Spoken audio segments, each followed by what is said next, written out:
Welcome to Philosophy in a Nutshell, the unbelievably long tangent to Classics Unraveled that today brings philosophy out of the pagan darkness and into the Christian light. I am your host, John Christensen, and today we enter the world of Christian philosophy. Now, for starters, I should clarify that Christianity itself, at its root, is fundamentally religious. It is mystical. That means that it is primarily revelatory in nature. It's the revelations that we received through the Gospels and through the testament of those early Christians that allow us to have a faith at all. Now, possession of the Christian religion and of Greek philosophy are not mutually exclusive. And in fact, it's going to be early Christian converts to Christianity from Greek ideas that allows the early Christians to use a philosophical vocabulary, not only to characterize their own faith, but to defend their faith against their persecutors who, largely Roman, are going to hold those philosophical beliefs themselves. Therefore, a lot of the names that you probably think of if you know anything about early Christian thinking, Athanasius or Origen of Alexandria, we're going to pass over. They're more useful to the theological history of Christianity than to the philosophical history of Christianity. As important as their ideas are, and as much as both sides are talking to each other, knowing how those folks figure into the history of Western philosophy is not so useful. Now, to address the possible complaint that theology does have a philosophical character, I should point out that philosophy of any stripes has a set of first principles that need to be assumed in order for any thinking or any speaking or any arguing to take place. Now, the first principles of Western Greco-Roman philosophy we have discussed at length for several videos now. The first principles of Christianity, that is to say, the long and storied history of the Jewish people and its covenants with God, is a very different set of first principles from which to build any philosophical architecture. Therefore, theology must be treated, for the purpose of this discussion, as a separate body of knowledge and a separate ladder to the truth. Perhaps a good question to ask at the start is, was Jesus himself a philosopher? On one hand, we do need to pull back a little bit from that suggestion, because as soon as we start suggesting that Jesus was in some way a student or a follower of some pre-existing philosophical norm, we start running into certain problems. We cannot point to the words of Jesus or to the writings about Jesus and say with any scholarly certainty that we recognize the antecedents of Plato and Aristotle or any of the pre-Socratics in his words. There are those who have tried to paint a link between Jesus and Plato or Aristotle or however many others. Some have even tried connecting Jesus to the philosophy of the East. Remember that Alexander, in his spread eastward to India, brought some Greek ideas and Buddhist ideas together for the first time. However, anytime we try making those connections, we run into the problem of firm links. Is there any strong textual basis for trying to connect these two, other than broad ideas agreeing with each other? The answer is no. We don't have any strong scriptural or written reasons to make these connections. And again, therefore, we must back off from Jesus being a link in this Greek philosophical chain. On the other hand, we can say that certain words, certain habits of Jesus were philosophical in nature, and even if they weren't derived from Plato and company, they certainly had a lot in common with those folks. For instance, we can see in Jesus' constant conversation with his intellectual partners and rivals a method of dialectic. He is having dialogues with his peers, and he is trying to reduce the arguments of his opponents to their kind of rational and rather irrational conclusions, a reductio ad absurdum if ever we've seen one. And, like Plato, he posits himself as a sort of gadfly of Jerusalem, constantly poking and prodding the sort of staid and lethargic status quo of Jewish thought. By now, the world of Pharisaic Judea has become so entrenched in centuries upon centuries of rabbinical teaching that a lot of the fundamental ideas of Old Testament revelation have become kind of paved over by ideas upon ideas upon ideas, all of which Jesus tries at great length through his words and through his deeds to kind of poke through and reveal the truth of. So, Jesus certainly has a philosophical bent. He certainly uses the logical discourse to work our way back from these sort of over-constructed ideas of Old Testament Judaism.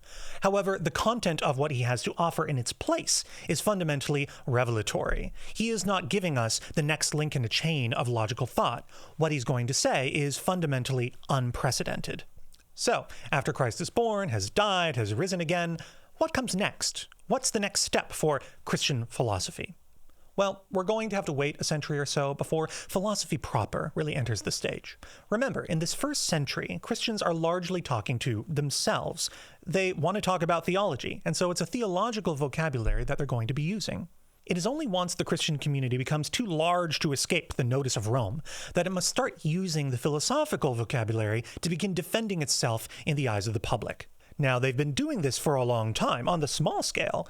Paul was talking to Greek philosophers on the Areopagus way back in the first century. However, the first person to really bring this conversation, this argument, to a place of power, the first person to actually bring the Christian argument to the Roman emperor himself, was a fellow named Justin Martyr.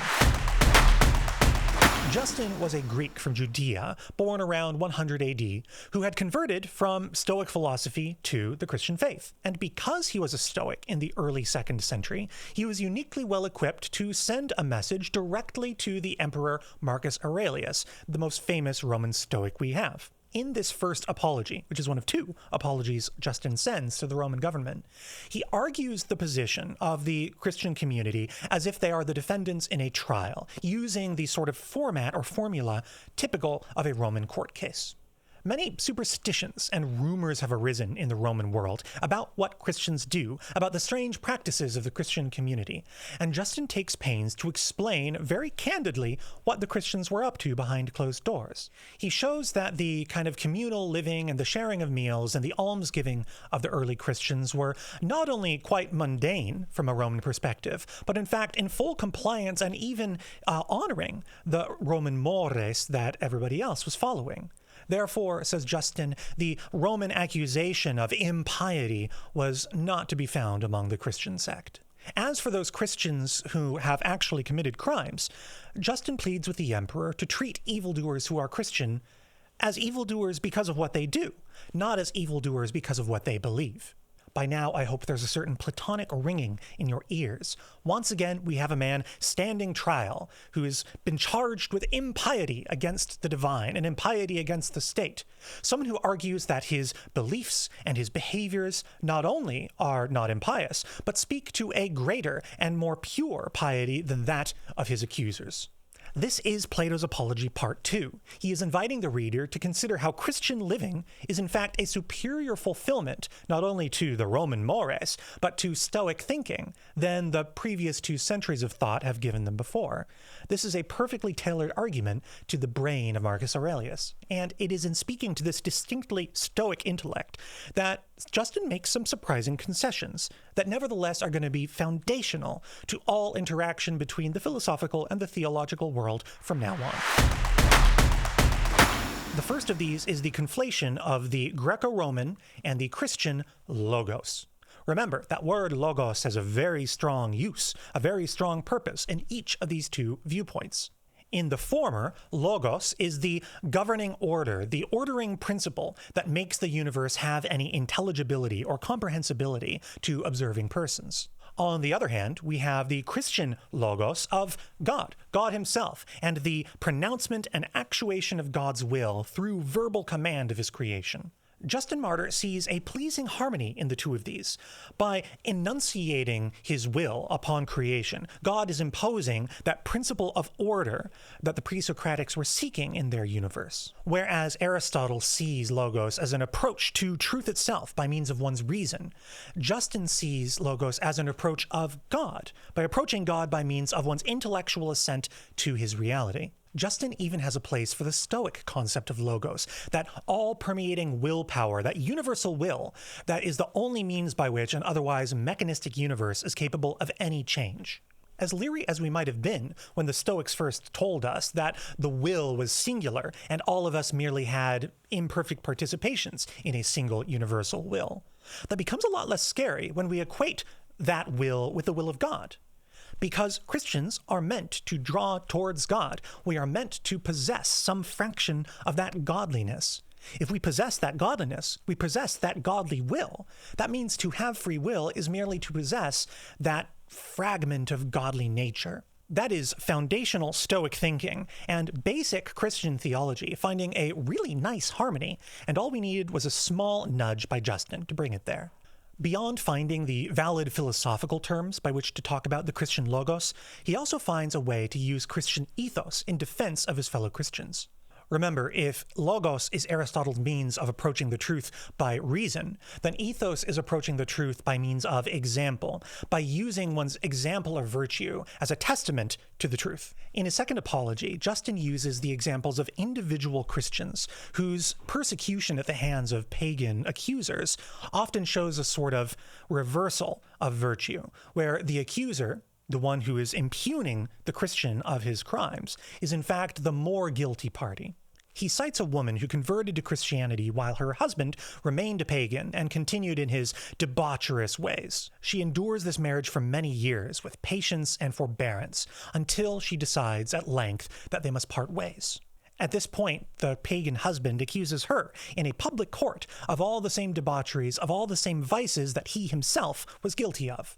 Justin cites this and several other examples of similar persecutions as a sign that this rumor of Christian vice is in fact a perversion of the truth. It was Roman accusers of Christians who were just as guilty, if not more so, of these vices. The example of the Christians showed that this reputation the Romans had given them was unearned. Alas, Justin Martyr did not have much to write because his name is Justin Martyr. He didn't last very long. If you want a more prolific author, we can turn to Alexandria, where Clement of Alexandria takes the stage. Now, the majority of Clement's output is theological in nature, and so we pass over it. We will talk about a small miscellaneous selection of his works that deal with philosophical thinking. Now, Clement did not get the same fate that Justin Martyr did, but it was not for lack of trying to upset the Roman status quo on philosophy. Clement used Greek philosophy as a cudgel against his opponents. He comes strong out the gate with his Protrepticus, where he goes ahead and says that the Greek and Roman idea of the gods is false. They do not exist. Clement employs a technique called euhemerism. A euhemeristic argument attempts to take something metaphysical, something supernatural, and reduce it into some kind of natural explanation. Normally, this would be reserved for various minor tales about Romulus or Remus, but Clement goes ahead and says that all of the Greek divinities can be explained away as a sort of excuse for natural phenomena. He explains how the human reliance on the cycles of agriculture led to the worship of various earth divinities. The only divinity that wasn't beholden to some distinctly natural basis, that wasn't built upon some distinctly human need, was the metaphysical one, the one responsible for the cosmos itself in a general and universal sense. Therefore, the only God that was permissible was a God, a universal God, the Christian God. In fact, Clement employs some noteworthy witnesses to his case. He suggests that many of the philosophers, persecuted as they were for their alleged impiety, were already advocating for a divinity separated from those superstitious Greek and Roman stories and isolated to what a god needs to be in order to be real, something magnificent and absolute and fundamentally formal in that Platonic sense. In this way, just as Justin Martyr did, Clement is suggesting that the early philosophers, the pre-Christian philosophers, had actually stumbled upon the Logos in some imperfect way, and that the New Testament is just as much a fulfillment of the Old Testament for the Jews as it is a fulfillment of Greek philosophy for the Greeks. As for the more mundane concerns of daily Christian living, Clement takes a more Platonic turn in his Paedagogus, where he tries to find how the teachings of the gospel itself lead us to certain necessary individual conclusions about how we ought to live our lives. Most of these conclusions follow through pretty logically from the things that Jesus said himself, and a lot of them land exactly where they historically did in the early Christian community. Things about communal living, things about sharing one's goods, things about attending to the poor, and so forth. However, there's quite a bit of Aristotle in there as well. When he's considering the sins of the flesh, he says that instead of everyone trying for that sort of monkish austerity that was so popular in the early patristic days, he says that we must strive for a golden mean between deficit and excess. The desires of the flesh, after all, are given to us by God for a reason, and therefore the good in them is finite but real. Clement also makes a strong case for the equality of women in the Christian world. There is, of course, a place for women at the table in the New Testament, but that place is relatively implicit and not very well defined. Clement tries to justify this position for women explicitly with an argument analogous to the one given by Plato in the Republic, where Plato puts both men and women in the guardian class of his Republic because both are equally capable of virtue. In his Stromata, Clement reiterates the idea that the New Testament is a fulfillment both of Greek philosophy and the ideas therein, and Jewish revelation and the truths therein. He does so by analyzing faith as the basis for both theology and philosophy. He explains that faith, and what we've described before as first principles, those individual pieces of knowledge that must be assumed on their own basis in order for any philosophy to be possible, are the same thing. No philosophical thinking, no philosophical argument is possible if you don't have a basis of first principles, certain truths that we are simply taking as a given, for any kind of conversation to reach conclusions of any kind. Clement is a multifaceted figure.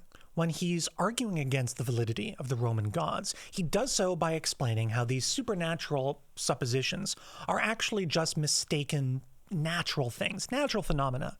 It might be strange to us that a Christian thinker would use euhemeristic thinking to argue against Roman gods, when nowadays euhemeristic thinking is used so often against the Christian God.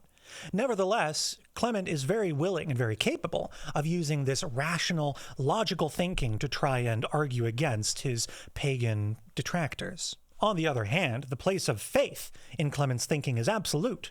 In fact, he equates the faith of theology and the first principles of philosophy as the same thing. To him, first principles are just those assumptions, those given facts that we need to take at face value in order for any philosophical discussion, for any philosophical argument to take flight. If you and I cannot agree to certain ground rules for a discussion, then it's quite possible that we will never arrive at a logical conclusion of anything.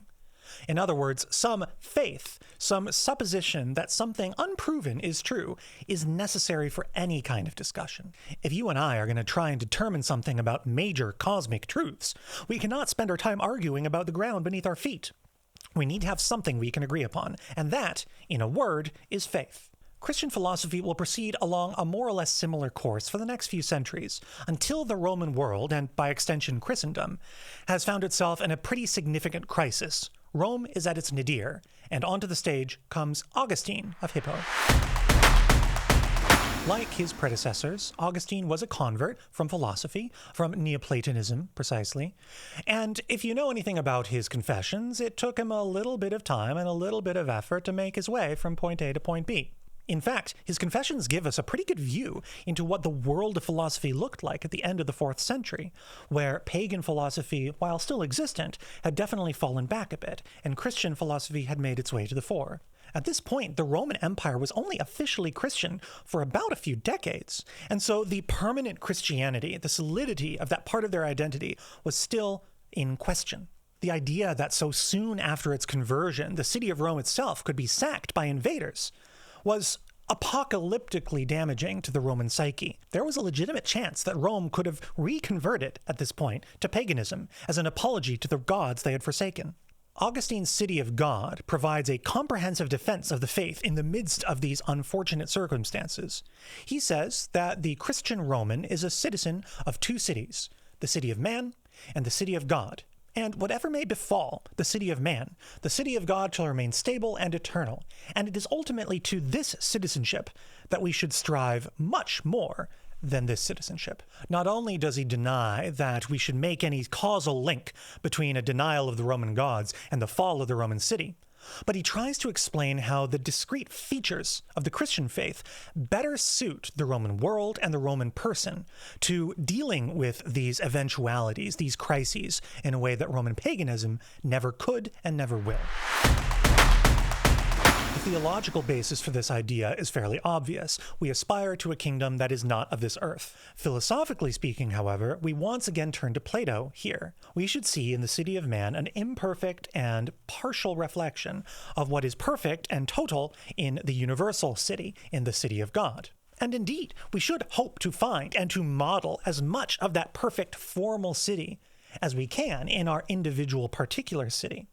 However, to suggest that any crisis or loss of this temporary and impermanent thing in some way reflects on the nature of that immortal and perfect thing is to mistake the one for the other. The pursuit of the good in these circumstances, or in any circumstances, always comes back to philosophy. Augustine says that philosophy, a pursuit of the truth, a pursuit of wisdom, is synonymous with a pursuit of God, a pursuit of Christ, the Logos. Christ, in his view, is the intermediator between the Godhead and with the terrestrial world. Therefore, to whatever degree our approach of the Godhead is governed by personal virtue, it is not possible as long as that mediator is present and active in the relationship. This is, according to Augustine, not just incorrect, but it's not even correct Platonism. As far as he's concerned, Platonism as such, per se, is fine in describing the Christological relationship we just mentioned. It is this newfangled Neoplatonic idea of personal virtue being enough to open the doors from pleroma to pleroma into the Godhead that we mentioned before. Augustine also says that the Neoplatonic abandonment of logos for virtue's sake was predicated by demonic possession. But that is a theological claim, not a philosophical one. The last idea that Augustine gives us is the privation theory of evil. This is a theological idea, but it's important, it's mandatory for understanding the city of God. He suggests, very platonically speaking, that evil is not a substance. If good is approaching God, if that which is good is that which is in proximity to God, then evil is merely that which is distant from God. You could say it is the shadow to light. It is the blindness of the eye. It is the deafness of the ear. It is precisely these metaphors of blindness of the eye and deafness of the ear that Augustine uses privation as the definition of evil to show that it is the absence of a thing's right function that shows us how a thing ought to function. It is when an eye does not see that we understand that an eye is meant for seeing. It is when an ear does not hear that we see by negation that an ear is supposed to hear. Just so, it is a city that falls, a city in crisis, that shows us what a city ought to be. We cannot, therefore, reject the goodness of the city merely because it should experience temporal hardship. And just so, we cannot reject the goodness of faith merely because it does not lead us to terrestrial joy. It is after the fall of Rome that we find a gentleman in a very similar situation, wrestling with very similar problems. Boethius was a magistrate in the court of Theodoric, king of Italy, and he was famous for having translated a huge number of works into Latin.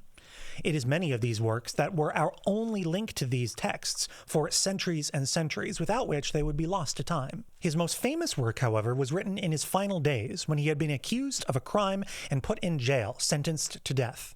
While in his cell, he composes a work called The Consolation of Philosophy, dealing with how something like this could happen to an innocent man, and how in general, how evil things could happen justly to good people. Why does a good man suffer when the evil men prosper from the fruits of their wickedness? Is a God that permits such things rightfully called good?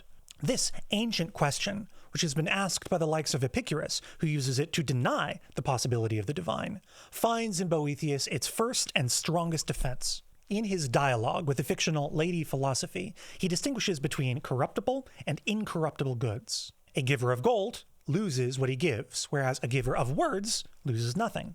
The problem of evil, then, mistakes these lesser goods with these greater goods, because someone who has all the goods of God need not worry about the loss of material goods. Boethius describes this rise and fall of human good in terms of a fictional wheel of fortune.